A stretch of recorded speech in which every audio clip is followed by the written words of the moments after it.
तो last episode के and पे हमने देखा था जब हमारा योंगम्योंग मास्टर योन से कहता है कि तुम सभी लोग डीमन कल्ट के मेंबर हो क्योंकि तुम्हारी बॉडी के अंदर से बहुत ही गंदी सी एनर्जी निकल रही है जो सिर्फ और सिर्फ डीमन कल्ट के लोगों से ही निकल सकती है। तो ये बात सुनने के बाद उन सभी लोगों को झटका लगता है। वो लोग कहते हैं कि हम सभी लोगों ने यहाँ पर अपनी आइडेंटिटी को बहुत अच्छे से छुपा कर रखा हुआ है, फिर इस लड़की को इस बारे में कैसे पता चला। तो योंगम्योंग कहता है कि मुझे लगता है कि तुम लोगों ने यहाँ पर अपनी आइडेंटिटी को छुपा कर रखा हुआ है। तुम लोग यहाँ पर सिचुआन में मुश्किल क्रिएट करना चाहते हो ताकि यहाँ पर ब्लैक डेथ अलायंस जो है वो अंदर से ही लड़ भिड़ जाए या फिर कमजोर हो जाए।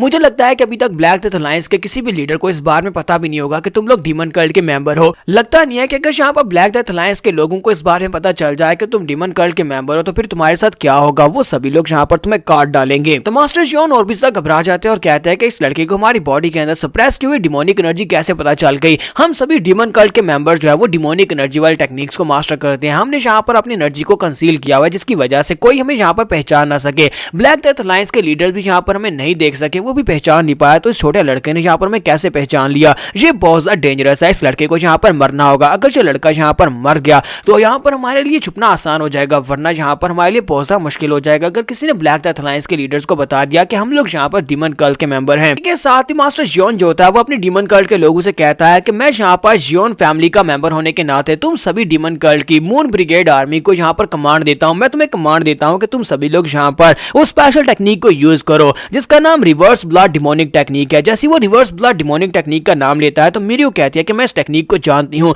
मैंने इस टेक्निक को पहले भी देखा है। इस टेक्निक को 10 साल पहले हीवन ब्रिलियंस डीमन की आर्मी ने यूज किया था। ये टेक्निक जब उसने टैंग फैमिली के ऊपर अटैक किया था उस वक्त उसके डीमंस ने उसके लोगों ने इस टेक्निक को यूज किया था जिसकी वजह से उनकी पावर्स बहुत ज्यादा बढ़ जाती हैं और बिल्कुल वो बीस्ट की तरह अटैक करना स्टार्ट करते हैं जिन्हें मौत का बिल्कुल डर नहीं होता। और इसी के साथ ही वो सभी सोल्जर्स वहां पर रिवर्स डिमोनिक टेक्निक को यूज करते हैं जिसकी वजह से उन सभी लोगों की एनर्जीज जो होती है एक दूसरे के साथ कंबाइन होती है और वो सभी लोग बिल्कुल डेविल्स की तरह हो जाते हैं। हमारा योंगम्योंग से कहता है कि तुमने यहाँ पर योन फैमिली का नाम लिया है तो इसका मतलब यह है कि तुम योन जंगयुक के कोई रिश्तेदार हो, यानी कि उसी के फैमिली से ताल्लुक रखते हो। योन जंगयुक जो है ये उसका असली नाम है हीवन ब्रिलियंस डीमन का। मास्टर योन उसे कहते हैं कि हाँ मैं सिर्फ और सिर्फ उसका रिश्तेदार नहीं हूँ बल्कि वो मेरा कजन ब्रदर भी है। तुम यहाँ पर मरने से पहले सिर्फ और सिर्फ यही जानना चाहते हो कि मेरा हीवन ब्रिलियंस डीमन के साथ क्या ताल्लुक है। अब जबकि तुम यहाँ पर मरने वाले हो तो फिर ठीक है मैं यहाँ पर तुम्हें जरूर बताऊंगा। योंगम्योंग उसे कहता है कि वैसे तुम सभी लोगों के खिलाफ मेरा पर्सनल तो कोई भी ग्रज नहीं है, लेकिन क्योंकि तुम्हारी फैमिली ने यानी कि तुम्हारे हीवन ब्रिलियंस डीमन ने मेरी फैमिली को डिस्ट्रॉय किया था, इसी वजह से मैं यहाँ पर ये सब कुछ कर रहा हूँ और तुम सभी लोगों को मार रहा हूँ। तो ये बात सुनने के बाद मास्टर योन वहां पर हंसना शुरू कर देता है और कहता है कि मेरे ब्रदर ने एक फैमिली नहीं बल्कि बहुत सारी फैमिलीज को डिस्ट्रॉय किया है,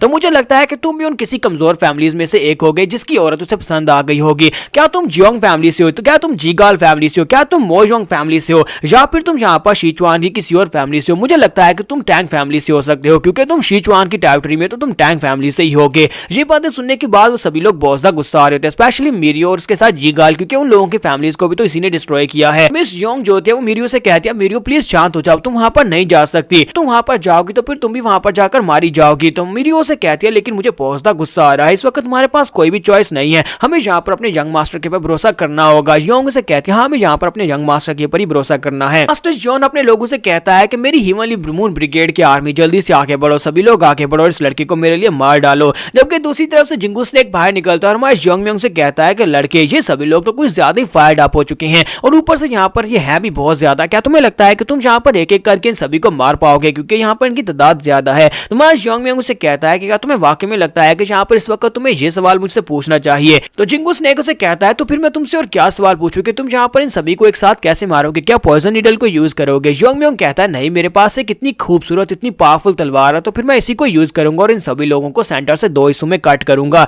तो हमारा योंगम्योंग अपनी तलवार को उठाता है और अपनी पास्ट लाइफ की एक बहुत ही पावरफुल एक अल्टीमेट टेक्निक जिसका नाम एलिमिनेट होता है उस टेक्निक को यूज करते हुए सामने की तरफ एक स्लैश लगाता है। तो हमारा योंगम्योंग जैसे वहां पर सामने की तरफ अपनी एनर्जी को रिलीज करते हुए एक स्ट्राइक लगाता है तो उसी स्ट्राइक के साथ दिखाते हैं कि वहां पर सामने की तरफ जितने भी उसके डीमन कल्ट के सोल्जर्स होते हैं वो भागते हुए आ रहे होते हैं, वो सारे के सारे सेंटर से 2 हिस्सों में कट जाते हैं। वहां पर एक बहुत ही पावरफुल स्लैश लगती है, सभी की बॉडी सेंटर से 2 हिस्सों में कट जाती है। मास्टर योन के अलावा वहां पर जितने भी सोल्जर्स होते हैं 70 के 70 सोल्जर सेंटर से 2 हिस्सों में कट जाते हैं। ये देखकर अब बाकी के सभी लोग और भी हैरान हो जाते हैं कि इतनी पावरफुल स्वर्ड टेक्निक कैसे हो सकती है कि इसने सिर्फ एक स्ट्राइक के साथ 70 लोगों को यहाँ पर बीच से 2 हिस्सों में काट दिया। मास्टर योन भी कहता है कि ये इम्पॉसिबल है, मेरे सारे के सारे सोल्जर यहाँ पर जो कि रिवर्स ब्लड डिमोनिक टेक्निक को यूज कर रहे थे जिसकी वजह से उनकी पावर लेवल्स डबल हो जाती है, इसके बावजूद इस लड़के ने उन सभी को मार दिया। लगता है कि ये लड़का अपनी फायर आर्म में पहुंच चुका है और ऊपर से इसकी तलवारबाजी की टेक्निक्स जो है ये फायर आर्म से भी बहुत ज्यादा हायर लेवल की हैं। के साथ ही वो कहता है कि मुझे वो दिन याद आ रहे हैं जब मैं काउंसिल में बैठा हुआ था डीमन कल्ट की, जहां पर हीवन ब्रिलियंस डीमन मेरे सामने खड़ा था।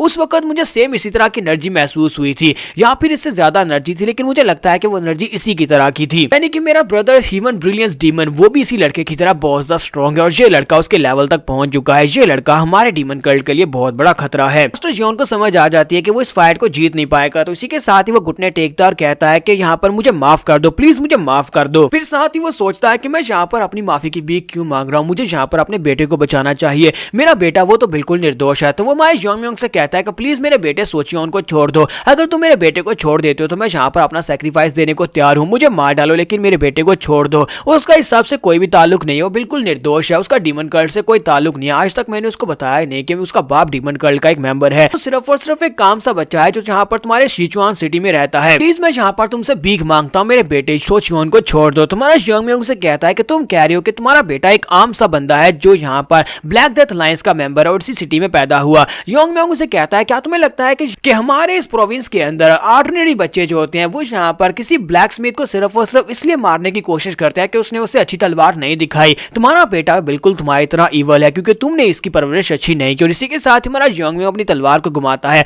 और उस लड़के सोचियोन को वहीं पर मार देता है। तो यंग मास्टर जियोन सोचियोन के मरने के साथ ही वो जोर जोर से चिल्लाना शुरू कर देता है और कहता है कि जो तुमने क्या कर दिया, तुमने मेरे बेटे को क्यों मार दिया। बस उसे बहुत ज्यादा गुस्सा आता है। तुम्हारा योंगम्योंग से कहता है कि मुझे पता है कि तुम्हारे बेटे के मरने पर तुम्हें यहाँ पर बहुत ज्यादा गुस्सा आ रहा होगा, लेकिन अफसोस कि मैं यहाँ पर डीमन कल्ट के किसी एक मेंबर को भी जिंदा नहीं छोड़ सकता। मुझे तुम्हारे में से किसी एक के ऊपर भी तरस खाने की कोई जरूरत नहीं है, ना ही मैं यहाँ पर तुम्हारे में से किसी एक के ऊपर भी तरस खाने वाला हूँ। चाहे मेरे सामने डीमन कल्ट का कोई भी मेंबर क्यों ना आ जाए, चाहे वो बच्चा ही क्यों ना हो, मैं उसे जरूर मार डालूंगा। मास्टर जियोन उसकी बात सुनने के बाद बहुत ज्यादा गुस्सा आ जाता है, चिल्लाकर उसे कहता है कमीने कहीं कि मेरा भाई तुम्हें नहीं छोड़ेगा। तुम्हारा योंगम्योंग अपनी तलवार को घुमाता है और उसकी गर्दन भी काट देता है और इसी के साथ ही मास्टर जियोन भी वहीं पर मर जाता है। तो उन सभी के मर जाने के बाद हमारा योंगम्योंग अंदर आता है ब्लैक स्मिथ के पास और उसे कहता है कि अपना ब्लेड वापस ले लो, जबकि वो उसे कहता है कि तुम इस ब्लेड को रख सकते हो। योंगम्योंग कहता है क्या तुम इसे मुझे बिल्कुल फ्री में ही देने वाले हो। तो ब्लैक स्मिथ उसे कहता है कि हाँ तुम इसको बिल्कुल फ्री में ही लेने वाले हो क्योंकि यहाँ पर तुमने मेरी जान बचाई, अगर तुम नहीं होते तो मैं अभी तक मर चुका होता।